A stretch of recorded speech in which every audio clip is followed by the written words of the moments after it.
आएगा। संघर्ष की इस आंधी के बाद एक नया दौर आएगा।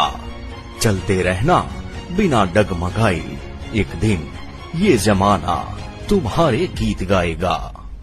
પોલીસમાં ભરતી થવું એ નौजवानो માટે ગર્વની વાત છે, માટે જ લાખોની સંખ્યામાં ઉમેદવારો આવેદન કરે છે। ભરતી પ્રક્રિયામાં પારદર્શિતા અને ઉમેદવારોને કોઈ અગવડતા ન પડે તે માટે ગુજરાત પોલીસ ભરતી બોર્ડ કટિબદ્ધ છે। અદ્યતન ટેકનોલોજી અને સીસીટીવીથી સજ્જ ગ્રાઉન્ડ અને ઉમેદવારોને આપવામાં આવતું સતત મોટિવેશન ભરતી પ્રક્રિયાને પારદર્શક તો બનાવે છે, સાથે દરેક ઉમેદવારોને પોતાનાપણા જેવી હૂંફ પણ આપે છે। ભરતી પ્રક્રિયાને હજુ સરળતાથી સમજીએ। સૌથી પહેલા મુખ્ય દ્વારથી કોલ લેટર અને ઓળખપત્ર ચેક કર્યા બાદ ઉમેદવારોને ગ્રાઉન્ડમાં પ્રવેશ મળે છે। ત્યારબાદ દરેક ઉમેદવાર હોલ્ડિંગ એરિયામાં પ્રવેશ મેળવે છે।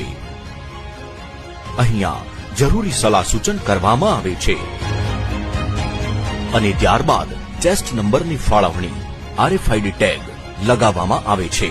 ત્યારબાદ ઉમેદવારોને રજીસ્ટ્રેશન ડિપાર્ટમેન્ટમાં મોકલવામાં આવે છે, જ્યાં અલગ અલગ 10 જેટલા કાઉન્ટર પર હાઈટેક ડિવાઇસીસ દ્વારા ઉમેદવારોનું સ્કેનિંગ, બાયોમેટ્રિક્સ અને ફિંગરપ્રિન્ટ તેમજ ફોટોગ્રાફ્સ વડે રજીસ્ટ્રેશન થાય છે।